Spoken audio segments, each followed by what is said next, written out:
Dijeron, bueno, la negra tiene su casa a 1 kilómetro del río y baja a lavar la ropa al río. Con esos calores y con todo ese sol, pues, tropical y todo lo demás. Pero ¿por qué la negra no tiene en la casa un cuarto para lavar la ropa? No es sino llevar agua, que es fácil, y entonces en la misma casa lava la ropa sin tener que bajar al río. Se ahorra todo ese calorón y ese sol que les da cuando están lavando la ropa en el río. Además se vuelven hasta más eficientes porque están en su casa y en la medida en que lavan la ropa están cuidando la sopa y el arroz y todo lo que estén haciendo, etcétera, y además están cuidando a los hijos. Eso es muy bonito, ¿no? Y entonces ellos idearon la manera para que las negras tuvieran en su misma casita el cuarto de lavar la ropa y no tuvieran que bajar al río. ¿Qué creen usted que pasó? Se perdió la comunicación entre las negras. La cagaron. Porque cuando la negra bajaba al río, allí era el sitio de reunión correcto. Ahí tiene. La embarraron, se estaban tirando esa comunidad. Pero era progreso. Era mucho más eficiencia, era comodidad. Una acción de subir la gente al tren que uno cree que quieren subirse y cuando lo que están haciendo es bajándose. Entonces, por eso decimos, en una sociedad con sus relaciones culturales. Él les contaba también precisamente del Pacífico, la gente tiene menos hemoglobina. Y del señor ese, o muchacho ese paliducho que era el guía y nos dejó tirados. Eso está biológicamente comprobado también. Que algunos gen de, ¿cómo se llama esa enfermedad de los negros que viven en la costa? Esa anemia falciforme. Que esos genes de anemia falciforme los defienden contra el paludismo. Que ese es otro sueño de los genetistas, sacar el gen perfecto, pues. Si a estos señores les quitan el gen de la falciforme, se los tiran y se los come el paludismo más. Entonces, con un proceso de adaptación en una sociedad con sus relaciones culturales, políticas, económicas, de producción de ella, no con el modelo de producción nuestro. Nosotros vamos a una comunidad agraria y comenzamos a pensar es que produzcan para que le puedan vender al gran almacén y para que no sé qué y hagan todo lo demás y entonces necesitan carreteras, necesitan frigoríficos y es horrible ese modelo y así entramos en el organismo de los demás. Tener la presión alta, orinas como no me gusta, tener mucha grasa en tu sangre, estás muy gordito, estás muy alto, el niño no pesa lo que debe pesar. Ustedes que son médicos y médicas, yo no conozco gente que odie más a los hijos que las mamás y los papás.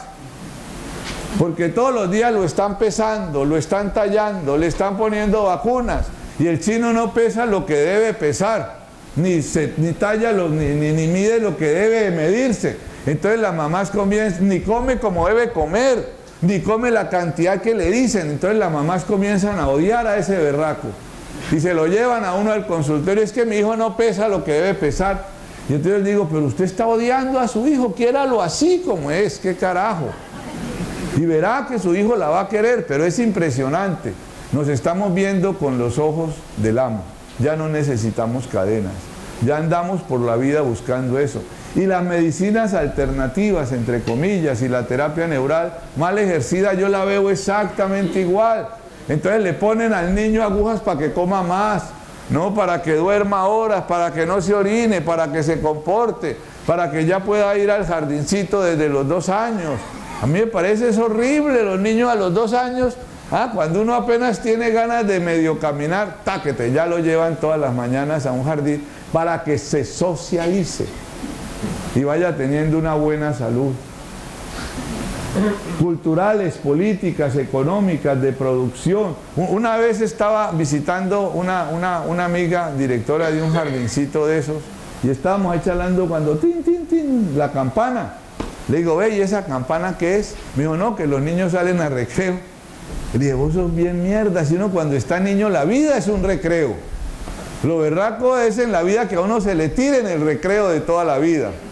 No, pero ya los niños dicen que con recreo. Dije, no, jodas, siempre es que aprender es muy berraco porque le tienen a uno que dar recreo para descansar de esa mamera en que lo meten. Doctor, Yo, por ejemplo, no... igual que cuando vienen al pediatra y le dicen, mi hijo no me come, es porque su hijo no lo traga. Eso es. Sí. Y eso del aprendizaje, ¿no? Yo no discuto la reencarnación o no, me parece bien, pero yo tengo un argumento muy válido para decir que yo no voy a reencarnar. Y es porque yo no vuelvo a aprender las tablas del 9 ni por el puta. No puede haber infierno igual, pues, a que 9 por 2, 18, 9 por 3, ¡ay, hijo de madre! Entonces, políticas económicas de producción vitales e históricas propias. Es que no se pueden hacer planes de salud desconociendo la historia. Y la historia de la misma gente, no la que le ha contado el que ganó la guerra. Por eso decimos que estamos ante unas definiciones de salud ahistóricas totalmente, asociales, desequilibradas. Históricas propias que finalmente aparece como una sensación de bienestar en la vida, como esa alegremia, entiendo yo, lo de Julio, y le digo que alegremia es una de las palabritas más para ir agarrando, el intersomos, todas esas cosas nos van cambiando el lenguaje, el sentipensar. No definida, y ponemos ahí, no definida únicamente por normas, no definida únicamente. Es decir, yo pongo ahí únicamente porque, pues como para no tirarse del todo la vaina, ¿no? Pero no definida únicamente por normas, modelos prefijados, masivos o estadísticos. Esa es una propuestica que no es salud. Yo sé que esa definición no es de salud, es una definición de vida. Es una definición también de lo que llaman enfermedad y de todo. No sé qué comentarios... perdón, allá atrás había pedido la palabra la compañera. ¿Allá atrás? ¿No? ¿Allá? Es una propuesta, aunque yo creo que cualquier definición, como digo, es meter una idea en un congelador. Y es tan peligrosa, tan difícil, pero nos sirve como excusa. Cuando yo decía que la terapia neural es una disculpa, que la aguja y la procaína es una disculpa, me refiero a que es una excusa, ¿no? Una excusa para reunirse con el otro, para... La convencí. Gracias. La verdad es que todo lo que cada uno dice aporta a encontrar una nueva manera de explicar lo que nos sirva para ayudar a la humanidad. Yo lo que quería decir es que yo siento que las personas somos todas diferentes, tenemos comunes denominadores, pero tenemos una historia y eso nos hace únicos e irrepetibles. Y por eso también necesitamos al otro, porque venimos a aprender y no tenemos que ser igual a nadie. Yo creo que nos hace falta mucho poder escuchar al otro, poderlo sentir, poderlo y podernos conmover por lo del otro y con el otro, y para que también lo nuestro propio le sirva al otro. Y me parece lo que contaba Julio, yo creo que debe ser un lío resolver esto en el Ministerio de Salud Pública y en el mundo. Yo le decía a Julio que yo siento que no pienso mucho como el común de la gente, y en mi casa también fui revolucionaria y pionera, y en lo que hago en mi práctica profesional lo hago en forma individual porque no sé cómo implementarlo en grupo, no sé cómo poder sistematizarme para poder desarrollar un potencial que yo sé que existe y llegar a reproducirlo de otra manera. Yo creo que es necesario el trabajo en grupo o en organismos, pero no sé bien cómo implementarlo. No sé bien eso. Porque me pasa también que siempre en ocasión de estas reuniones surge la necesidad de esto, ¿no? De hablar de estas cosas, pero después no se hace nada. Y así es como que nos vamos patinando y el tiempo pasa y seguimos de vuelta encerrados entre cuatro paredes del consultorio con nuestro paciente, que para mí es una maravilla porque ahí es donde surge esto del intercambio, de la conexión y también aflora lo que tiene que aflorar, que nos sirve a los dos, ¿no? Yo siento que aprendo mucho con el paciente, pero me siento como que me quedo corta. No sé para dónde tengo que agarrar. Y bueno. Yo lo estaba escuchando, pero bueno, lo mío venía de más atrás, cuando hablábamos de la definición de la OMS y comentábamos en el recreo con los colegas, que es interesante todo, pero a veces tengo la sensación interna, y lo dice yo hago clínica médica y hago acupuntura, digamos, no soy un ortodoxo cerrado, aunque me gusta también la ortodoxia y mucho, pero también me gusta lo otro, de hecho estoy acá. Me parece que hay veces meter acá una definición es como ponerle todo 11 jugadores contra uno, es decir, estamos planteándolo medio irregularmente. La definición de la OMS, por ejemplo, es una definición que es interesante, y por otro lado pensaba, bueno, si queremos divagarnos con todo esto de las definiciones podemos estar hasta mañana. Yo no quiero entrar en esos detalles. Me pareció apasionante lo que comentó el colega de la Alegremia, Julio, no sé, de Formosa me han dicho, pero lo que quería, respecto a ese bloque, decía dos cosas. Me acordé, salud es cuando alguien se siente bien y punto, y uno sabe lo que es sentirse bien más allá de todas las definiciones estancas que nosotros querramos ponerle.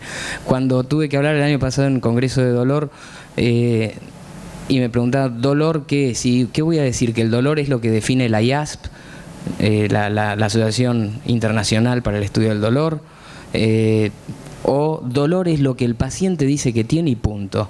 Y eso no lo inventé yo, lo inventó Wolf en uno de sus escritos. Dice, bueno, después de dar un montón de definiciones y neurofisiología sobre el dolor, dice, bueno, el dolor es lo que el paciente dice sentir, punto. Y esa es la mejor definición que tiene uno sobre el dolor.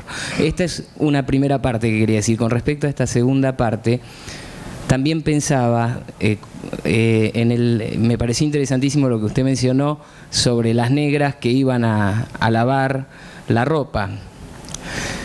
Claro, uno viéndolo bucólicamente tal vez diga, esto es fantástico, y a mí me atrae esa imagen, me gusta ver el cuadro ese, me gusta ver esa pintura que usted describió tan linda. Por otro lado, las negras aceptaron esto. Uno puede decir, pobrecitas las negras que les impusieron esto, pero si uno mira los procesos históricos a lo largo del tiempo, sabemos que en la era preindustrial, en la era latifundista, el hombre trabajaba, el que era zapatero iba a tener hijos zapateros, el que hacía platos iba a tener hijos que hacían platos, no iban a poder hacer otra cosa.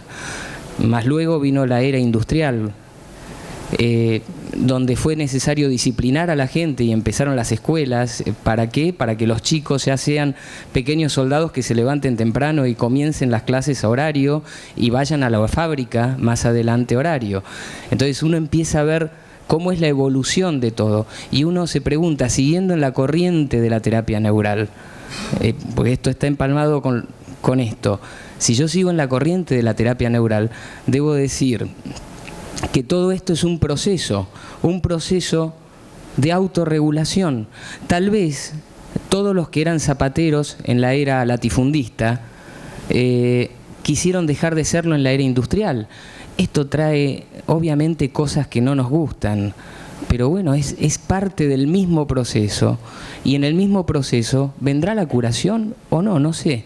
Es tal vez todo este proceso histórico, tal vez es la aguja con procaína, y tenemos que darnos tiempo y no ponernos en una postura de que todo esto es malo y todo esto es bueno. Hay matices, y en esa línea de blancos y negros hay un montón de grises. Yo creo que también el terapista neural no se tiene que restringir a poner la aguja y nada más. Las personas somos lo mismo que el terapista neural, todos, y hay algo que yo creo que es muy importante, y que es que tenemos que abrirnos a conocer a esa persona. Eso toma tiempo en la consulta. Yo creo que la vida es un proceso y que nos toma tiempo reconocernos, saber quién somos, para dónde vamos, para qué llegamos, para qué tenemos que hacer. Y yo, si bien creo que no le podemos, bueno, yo creo que nos tratan de anular de diferentes maneras para que nosotros no podamos desarrollar esa capacidad de sentir o de sentir pensar para dónde tenemos que caminar. Pero creo que una sola cosa, nada más. Me parece muy importante que los adultos nos tenemos que educar para saber bien, para descubrir qué queremos para nuestros niños, y tenerlos muy en cuenta ellos, porque hasta ahora no se los ha respetado, no se los respeta convenientemente, y creo que desde ahí partimos. ¿Hay alguna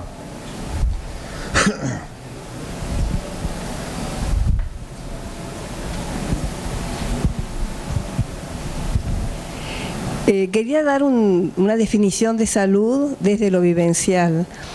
Para mí el estar sano es sentirse que está vivo, interactuando con la vida y con el universo, así a pesar de que uno se sienta mal o que termine muriéndose.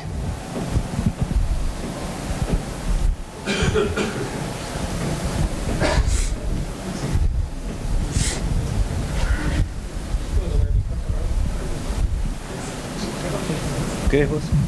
Sí. Bueno, quiero retomar un poquito el comentario que hizo la colega. ¿Se oye? Hace un ratito. ¿Sí?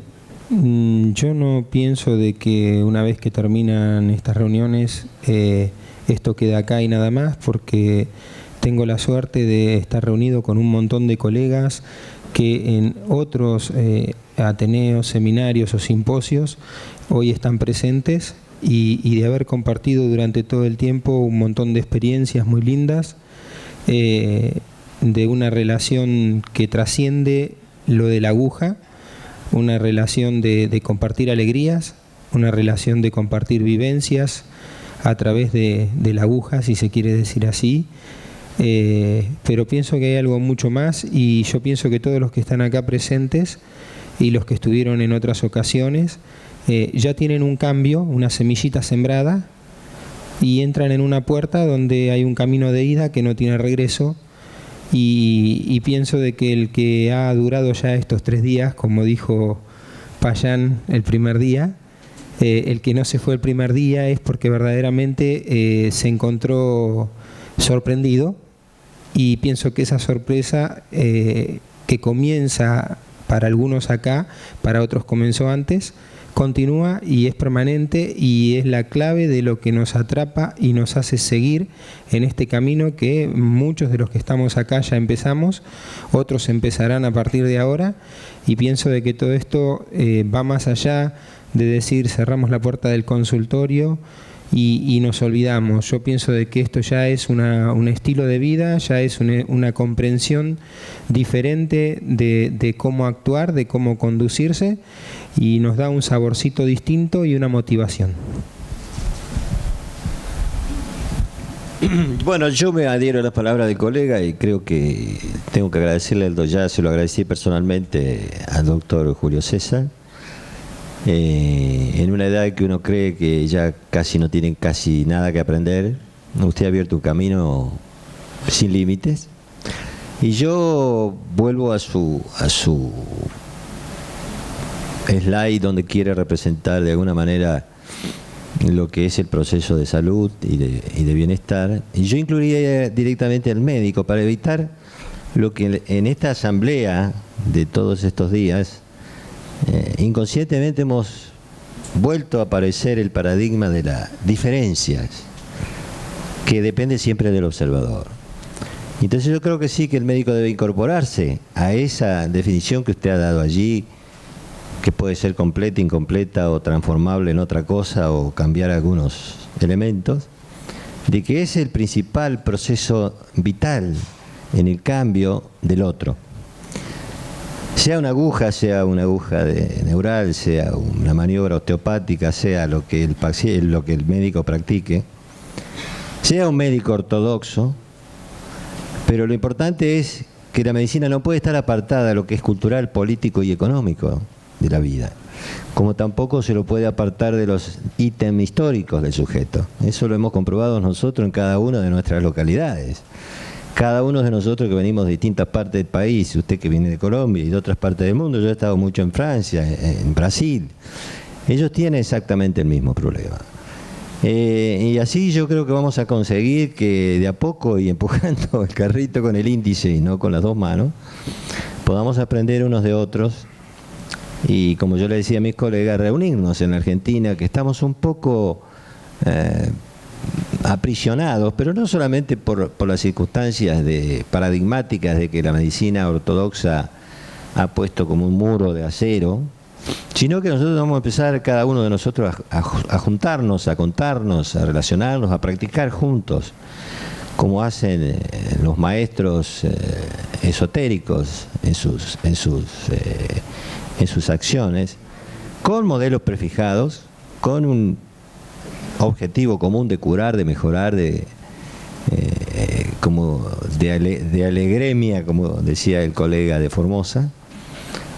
Yo creo que eso es lo más importante que usted ha dejado en nosotros, ¿no? Yo estoy muy de acuerdo con esto que usted ha propuesto. Gracias.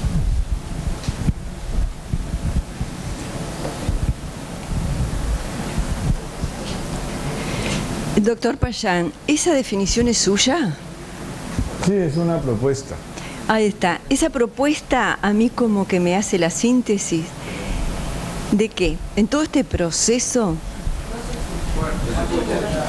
Ahí más cerca. en todo este proceso, usted estuvo en calidad de observado por nosotros y vimos la dualidad en su discurso y cómo su propuesta como personaje es venir a tratar de romper paradigmas de los médicos ortodoxos o aquellos que estamos en proceso de cambio. Y lo consigue a través del lenguaje, a través de la propuesta científica y de esta definición que por suerte se ve que ya no nos entra y que es para mí la pauta de que entendimos para qué vino y que su tarea es esa de repente, ¿no? Más que traernos la terapia neural, ayudarnos a romper estos paradigmas que tanto peso nos traen en la espalda y decirnos atreverse a hacerlo porque es lo más saludable que podemos hacer por nosotros y por aquellos que se supone que su salud depende de nosotros. Gracias. Yo personalmente le quiero agradecer, doctor, porque usted está proponiendo una revolución. Y una revolución en el buen sentido, ¿sí? Una revolución del pensamiento, una revolución profunda que va a cambiar, algún día va a cambiar al mundo. Ahora estamos pocos, si uno evalúa la cantidad de gente que conoce este tema es ínfima, pero bueno, está la historia de los monos, ¿no? De los 100 monos, que algún día llegaremos a ser los 100 y la cosa cambiará. Pero creo que todo proceso da miedo, da temor, da sensación de estar solo. más cuando uno se enfrenta a una realidad completamente distinta. Hemos hecho cosas desde lo individual y aprendimos a salir un poco hacia afuera también, para no quedarnos solamente dentro de las paredes del consultorio, un poco respondiéndole a la doctora. Como que esa posibilidad existe. No nos podemos quedar adentro del consultorio o parados, como lamentablemente algunos colegas lo hacen, ponerse en un pedestal y sentirse superiores porque manejan la terapia neural.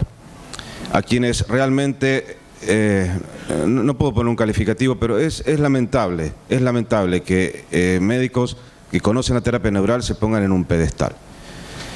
Existen medios para conectarse, existen medios para comunicarse. Nosotros hicimos el año pasado un curso y a partir de ahí formamos un grupo interactivo que supera absolutamente los temas médicos.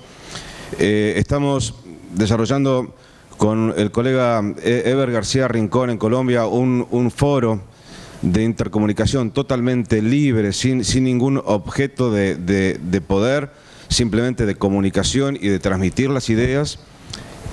A ustedes, a los que dejaron anotado el email, les llegará la forma de conectarse con ese foro. Pero fundamentalmente, doctor, le quiero agradecer desde mi persona su fuerza y su capacidad de ver al mundo en forma distinta. Seguimos. Como ven, el ejercicio es para repensar todos estos procesos de salud. ¿Para qué queremos la aguja? Si queremos la aguja de terapia neural para seguir sembrando todo esto toda esta concepción de salud y todo lo demás. ¿No? Bien. Entonces,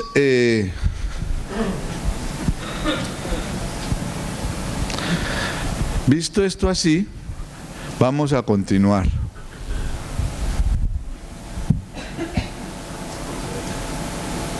¿Hasta qué horas tenemos por la mañana? ¿Hasta qué horas ya? ¿Hasta las 12:30? ¿Ah? Hasta la 1. ¿Hasta la 1? Bueno. Voy a devolverme entonces, como les decía,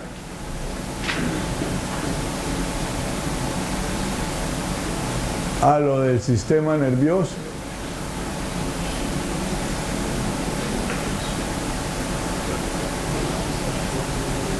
Y vamos a jugar un poquito.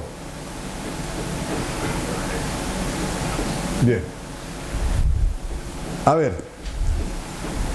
Ahora, el colega hablaba en los experimentos a que se refería, que ahí es como una asociación en un momento dado neuronal. Una asociación. Y lo que estamos viendo, ya aquí lo de salud terminó, pues esa parte, para que no nos vamos ahora a confundir, porque como hubo ese pequeño cambio, de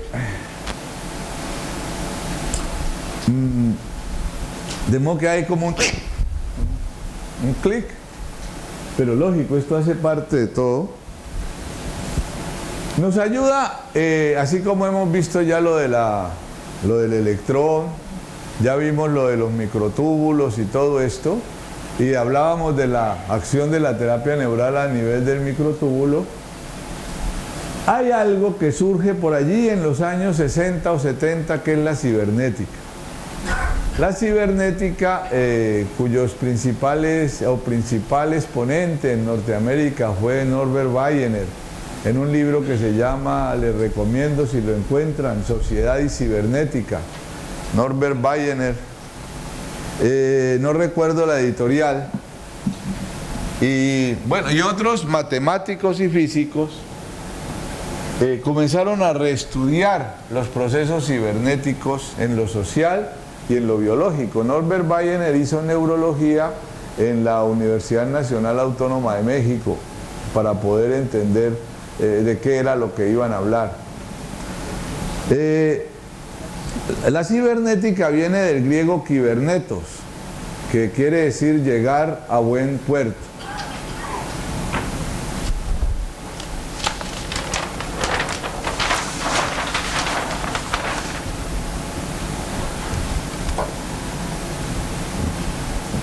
Prendamos la luz, por favor, la de acá, eso.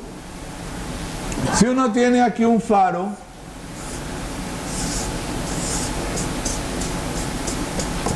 y aquí tiene un barquito,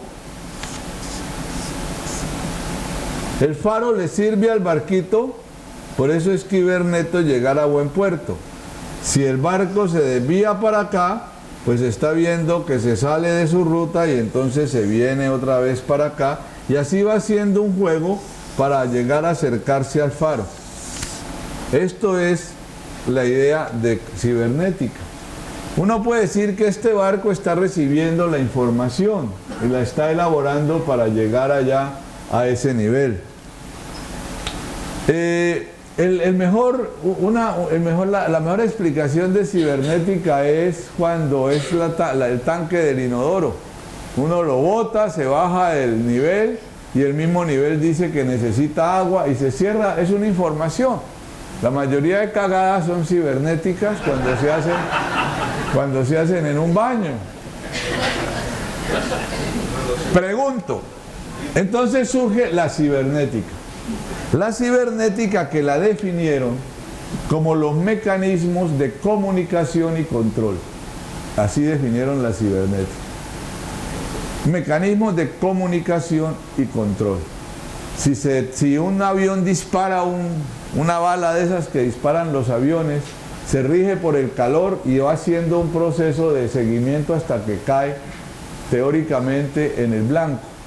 Muchos no caen en el blanco, la mayoría de balas norteamericanas caen en el negro, ¿no? Y otras caen donde no deben caer, en hospitales, en barrios, y entonces lo llaman disque fuego amigo. Yo no puedo entender tampoco eso de que lo mató el fuego amigo. Con amigos así, ya sabemos. Bueno, pero bien, se definió como los mecanismos de control y comunicación. Aquí pongo la definición. Mecanismos de control y comunicación.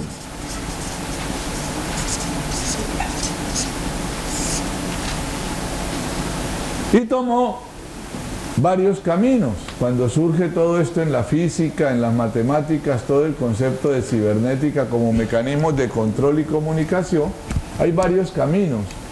Un camino fue el guerrero, el que se utiliza, el mecánico.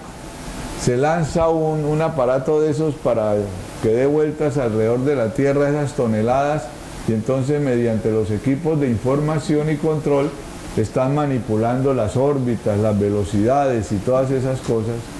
Pero Norbert Wiener comenzó a pensar que en el organismo, en lo humano, en lo social, se daban esos procesos de comunicación y control. Entonces, por un lado se fueron, no recuerdo ahora el nombre del principal líder y todo esto, pero se fueron por la acción mecánica de la cibernética, y por el otro se fueron por los mecanismos de control y comunicación. Entonces, de control y comunicación de los seres vivos. Entonces Norbert Wiener fue uno junto con von Foster y otros que comenzaron a hablar de la biocibernética, o sea, los mecanismos de comunicación y control de los seres vivos. Entonces surgió la palabra biocibernética, que ellos definieron inicialmente como los mecanismos de control y comunicación de los seres vivos. ¿Qué opinan ustedes hasta allí? Ya abro allí la discusión con todo lo que hemos hablado. ¿Qué opinan de la definición? Primero, ¿qué problema? Pongo allí la adivinanza. Desde lo vivo, porque vamos a hablar ahora sí de la cibernética en lo vivo, no nos vamos a meter sino la cibernética en lo vivo. Desde lo vivo, ¿qué problema le ven ustedes a este mecanismo clásico de cibernética? Como que es el mecanismo clásico cuando uno bota el agua y entonces se llena, ¿Cuál es el problema desde lo vivo? Oigo, ¿Quién dijo?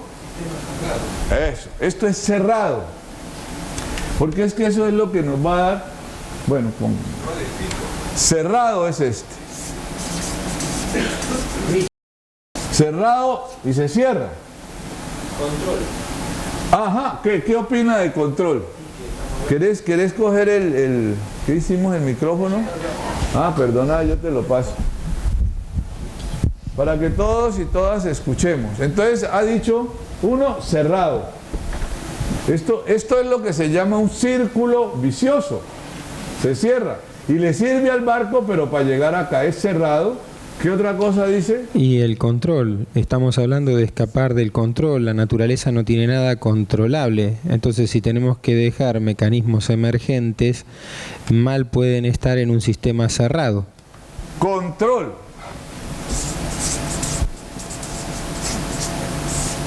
Esto también tiene que ver mucho con biocibernética social y lo público y todo esto. Es mecanismos de control. Son mecanismos cerrados de control. O sea que esta definición tan clásica que plantea Norbert Wegener, muy importante, la tiene uno que poner en salmuera. ¿Qué otra cosa se les ocurre? Muy rígida. ¿Ah? Muy rígida, sin elasticidad. Rígida. Inelástica. Lineal. ¿Por qué ideal? Lineal. Ah, lineal. Ideal que no sea así. Lineal, claro, es lineal totalmente. No da cabida a la teleología. No es teleológica. ¿Por qué es lineal? Claro, todo eso. No es teleológica. No deja libertad para nada. Así que esta visión de cibernética, no nos sirve. No nos sirve desde el punto de vista de lo biológico. ¿Cómo podríamos plantear lo que es un proceso biocibernético? Ahora, yo les quiero decir una cosa, no es para que ustedes se ufanen, ni es mi demagogia, pero van a encontrar muchos libros sobre cibernética, incluso los de Morán, que no han caído en cuenta de esto, porque eso es lo sobao. A mí me gusta esto que está emergiendo aquí, que está surgiendo, porque en 2 días y medio ustedes le han dado un patadón a la cibernética y a todo esto. Miren que no es sino reflexionar y se abre. Y uno encuentra en los libros de cibernética social todavía estas definiciones, ¿no? Y todos estos cuadritos y todas estas otras cosas. ¿Qué propuesta podríamos hacer de lo que es cibernética? Porque realmente la información existe, ¿no? Es decir, cuando las hormigas se forman en el hormiguero hay un proceso de información y de control de todas formas. En el hormiguero hay un control porque hay una reina, hay unos zánganos y todas esas cosas que se dan, y obreras y qué sé yo. Bueno, yo no sé si sea así perfecto en las hormigas, pero hay una cosa de aprendizaje que está allí, ¿no? Pero además hay un proceso de información entre las hormigas, un proceso cibernético. Entonces, ¿qué propuesta? En el proceso mecánico, cibernético-mecánico, la información que usted está dando es permanente, más o menos constante. La biocibernética, la comunicación puede no ser constante y siempre es variable. Sí. Es variable, correcto. Otro elemento es que se juegan 2 elementos ahí nada más. Hay dos puntos, no hay más información. Se maneja con un miedo, digamos, con 2 puntos. Y en la biología, por supuesto. Son todos los que se tiene que haber, la cibernética tiene que ser una asociación, como decía usted ahora. Allí es y son asociaciones que están variando constantemente, lógico. Lo que varía es la interpretación de la información. O sea, una información puede, si no estaríamos en una situación de causa y efecto, digamos, una causa puede producir una serie de efectos. Eso depende cómo esa información sea procesada por el lector. y es termodinámicamente abierto. Acuerde que no hay causa ni acausalidad desde este punto de vista, hay un juego relacional en todo momento. Pero ¿cómo nos podríamos acercar a una definición de biocibernética? Ya no les gustó los de mecanismo, no les gustó a ustedes eso, no les gustó lo de control. Hay una de retroalimentación, cambio de los sistemas biológicos. Cuando ellos hablan de control, hablan de esa retroalimentación para que se dé el control. Pero lo que voy es a decir que ustedes, como no le dijeron que era cerrado, la definición dice mecanismos de comunicación y control de los seres vivos. Pero ustedes ya han dicho, no nos gusta porque es cerrado, no nos gusta porque es mecanismo, mecanismo de mecanismo, no nos gusta porque es control, no nos gusta porque es rígido, no nos gusta porque es inelástico, no nos gusta porque es lineal. Es decir, no nos gustó, ¿no? Y me uno a no nos gustó. Pero entonces, ¿en qué sentido sería el de la cibernética, de la biocibernética de la cual hablamos? Claro. Debe contemplar la libertad también. En vez de un círculo, una espiral. Exactamente, y allí vamos. Nosotros podríamos decir que son procesos de información para llevar a la autoecoorganización de los seres vivos. Eso sería, y allí surge, no puede ser cerrado ya. Pero claro, pero ¿cómo? Si esto no es cerrado, imagínense la perdida tan berraca que se pega la canoa esta. Pero no es así en lo vital.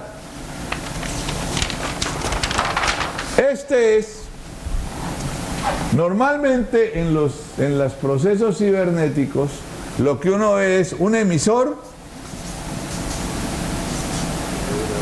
un proceso de información que lleva a un receptor, un proceso de retroinformación al emisor y se cierra. Pero para poder dar eso, esta es la propuesta en un momento dado en lo que tendríamos que ver con la cibernética para poder entrar ahora por la tardecita a lo del sistema nervioso, ¿no es cierto? Tenemos un proceso de información, un receptor que a su vez es emisor, porque no es un receptor pasivo, a su vez él es emisor, ¿no es cierto? Porque él recibe y va a emitir información con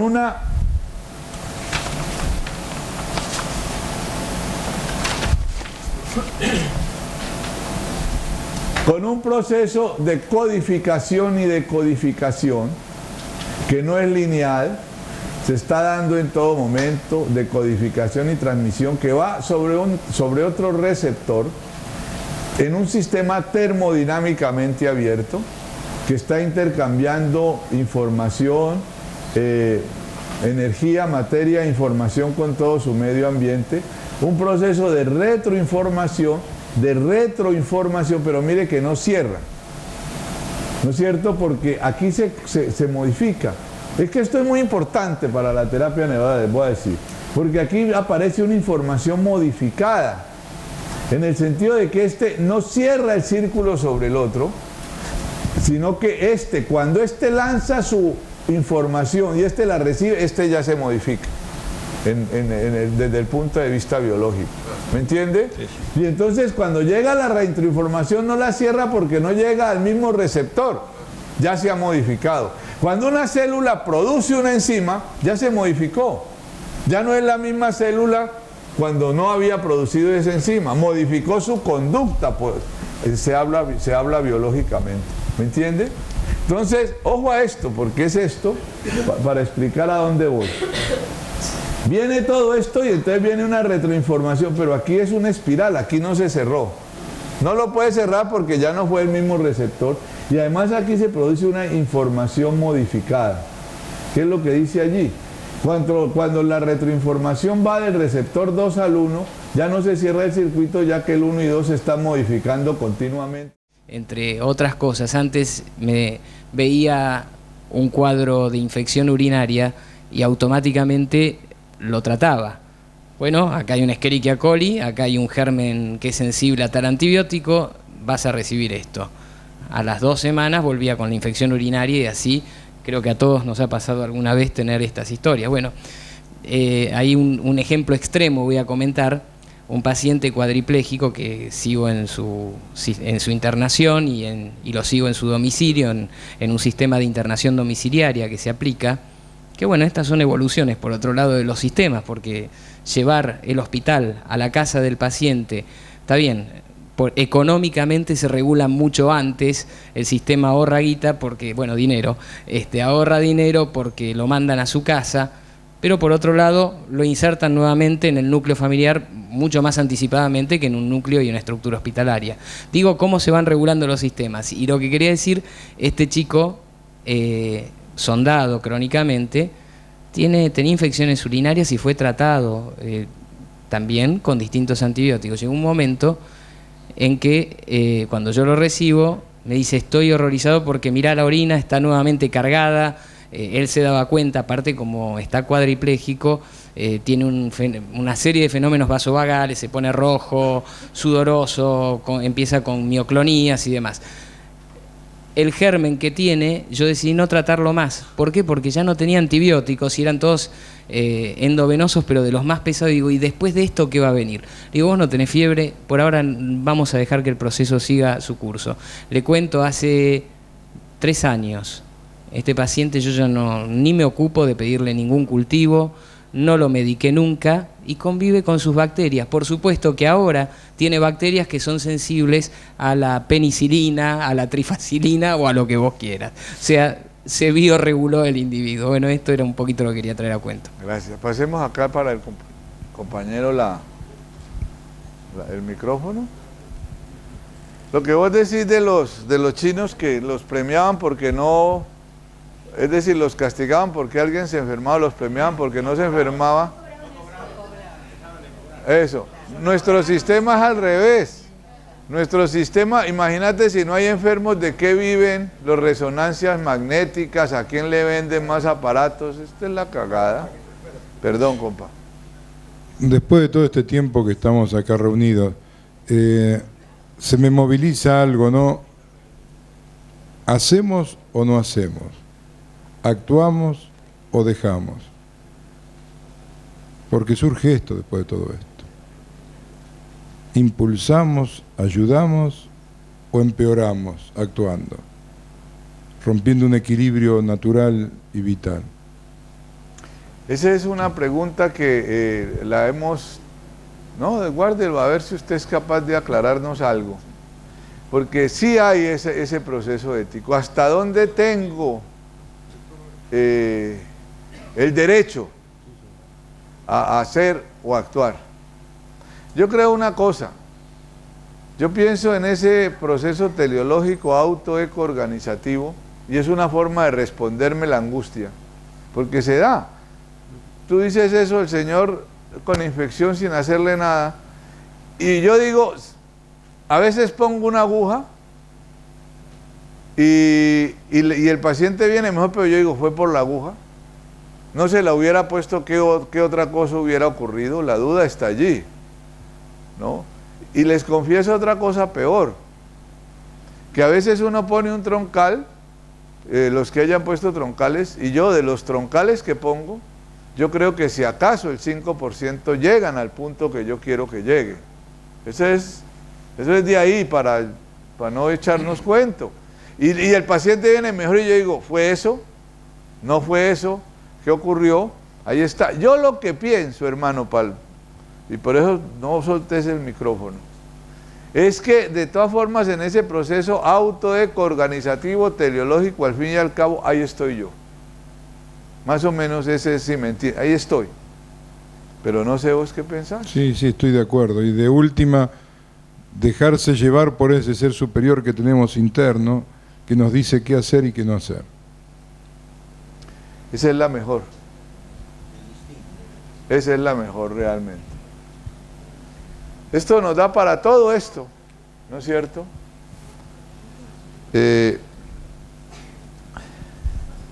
¿Sabes qué es lo que pasa?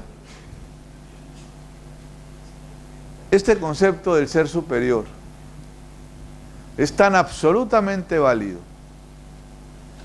Pero ¿sabe yo por qué no lo nombro tanto? Porque como él se nombra solo. Entonces a mí me da pena. No, eso es. Pero es que es toda esta visión es para que ustedes vean cómo vamos poco a poco. Aquí, luego a Julio. Seguí para. Creo que en todo esto es como que estamos en el espectáculo, no sabemos si estamos jugando el partido o estamos en la tribuna. Estamos. Es el ser, estar y hacer parte.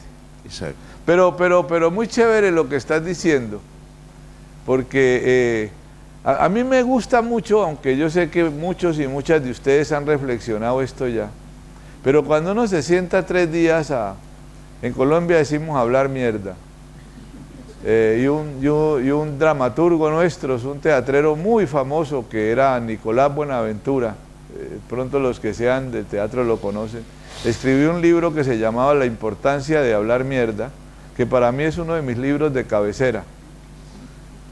No debería ser de cabecera, ¿no? Entre otras cosas. Pues, debía ser de acá. Pero fíjese que sentarnos a reflexionar, cuando vinimos antier pensando en la aguja, la procaína y la terapia neural, mire todo lo que hemos dado. Si ustedes ven ahora la técnica, pues es secundaria todo eso, ¿no? Y eso es cierto, permitirnos eso. Es que permitirnos la duda, sin miedo, es de lo más rico que puede haber en un momento. Y sin castigarse uno, ¿no? Y sin enojarse. Yo quería compartir algunas vivencias con esto del hacer o no hacer, que uno ve, sobre todo en los trabajos sociales, las consecuencias de un intervencionismo. Con las mejores intenciones aparecen efectos nada saludables, ¿no? Y bueno, en este sentido de andar con otras culturas, uno de esos regalos de la vida que decía que más grande es ir descubriendo el sentido de pertenencia, el somos, ¿no? Y quería públicamente aportar que en este camino, cuando conocí a Julio y a todas las compañeras y compañeros de terapia neural en Holguín, el énfasis que pusieron en que lo importante que es la relación. Ustedes dijeron lo más importante, el fenómeno más importante del universo es la relación. Y eso vino a memoria. Yo fui en una época pediatra, muy ortodoxo, y con mucha devoción siempre recuerdo a mi querido profesor de pediatría, Alberto Chatás, lo digo públicamente, el único profesor de los 36 que tuve en la carrera de medicina que nos dio una visión humanista, una visión social. Los prácticos eran hacer las comidas a los chicos en el hospital de niños, ir a los barrios, ¿no? Un hombre que dejó una impronta. Además que, curiosamente, al día siguiente de yo nacer fue el pediatra que me revisó. Bueno, un joven que falleció a los 94 años en plena juventud. Y nos hicimos muy amigos. Un buen día llega a mis manos el libro escrito por un ingeniero de Córdoba que narra sus memorias y en los años 30 cuenta la desesperación de que su único hijo se pone muy mal. Entonces va a haber un famoso pediatra, lo nombra allí, de la ciudad de Córdoba, y el pediatra lo examina y le dice: mi amigo, su chico tiene neumonía, hay que esperar 8 días y va a ver qué va a pasar. Desesperado este matrimonio va a ver a otro famoso pediatra y le dice exactamente las mismas palabras: hay que esperar 8 días, hay que ver qué va a pasar. Y va al tercero, eran 3 grandes pediatras, lo recibe la secretaria y dice: caramba, el doctor Elías Alac está en Estados Unidos, pero está este joven Alberto Chatás, que es su sobrino, que ha venido a perfeccionarse de Alemania. Y este joven Alberto Chatás tenía 30 y pico de años en ese momento, lo examina, le dice: mi amigo, su chico tiene neumonía, pero la vamos a pelear. Y el ingeniero cuenta que durante toda la semana Alberto Chatás iba todos los días a su casa y él mismo le hacía las cataplasmas del lino, y el chico mejoró, y obviamente ese matrimonio agradecido por esta relación con el doctor Chatás. Pues yo leo esto, le escribo a Alberto, yo estaba en el Chaco, le digo: Alberto, yo leo esto, ¿cómo es la cosa? ¿Las cataplasmas sirven? Y él me contesta con puño y letra: sí, Julio, dice. Porque en aquel tiempo, nosotros y ellos, los pacientes, ¿no?, creíamos en las cataplasmas, por eso servían. Ahora ellos y nosotros creemos en los antibióticos, por eso sirven, ¿no? Entonces es lo mismo, me decía. Un profesor muy ortodoxo, con esas palabras ya bastante avanzada en su vida. La relación, ¿no? Yo rescato eso de la relación, ¿no? El intersomos, no es que somos más, esa relación asimétrica, por eso te cuestionaba la palabra paciente, ¿no? Porque siempre el poder de las palabras es que hay una asimetría, ¿no? Por eso me gustaba el intersomo o el asiente, pero creo que el tema de la relación, ¿no? Creo que por ahí nos está dando cierta luz, y nuevamente agradezco todo el aporte que he recibido usted en Holguín sobre el énfasis que pusieron en la relación. Gracias.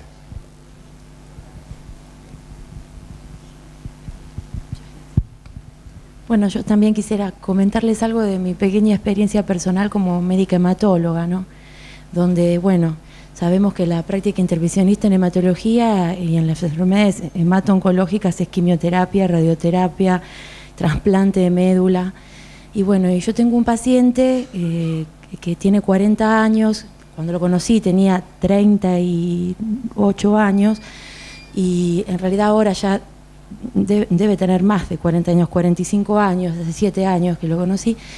En ese momento él tenía poliadenopatías, fiebre, sudoración nocturna, pérdida de peso, todo por un linfoma, no Hodgkin, donde nosotros le hicimos biopsia de ganglio, de médula ósea, toda la terapia intervencionista hematológica. Y el paciente era un viajante, porque él en realidad vivía en Buenos Aires porque tenía su familia, pero él viajaba y conseguía trabajo como mozo en las Islas Canarias. Entonces yo le decía, usted va a tener que estar internado en el hospital para hacerse la quimioterapia. ¿Cómo la quimioterapia, doctora? Porque yo tengo que viajar, tengo que hacer mis cosas. Mi familia depende de que yo viaje todos los meses a las Canarias. Tengo 3 hijas, no quiero que ellas sepan lo que yo tengo, porque ellas son chicas. Y entonces, claro, yo estoy como hematóloga en un hospital provincial, zonal, en el partido de San Martín, y no tengo otro referente para comentar las cosas que me pasan con los pacientes cuando estoy encerrada en el cuarto que tengo para trabajar como hematóloga. Y entonces en ese momento, si uno charla, y la charla escucha y interpreta lo que el paciente dice, uno con la quimio le caga la vida, porque ese paciente no va a poder hacer más la vida que estaba haciendo.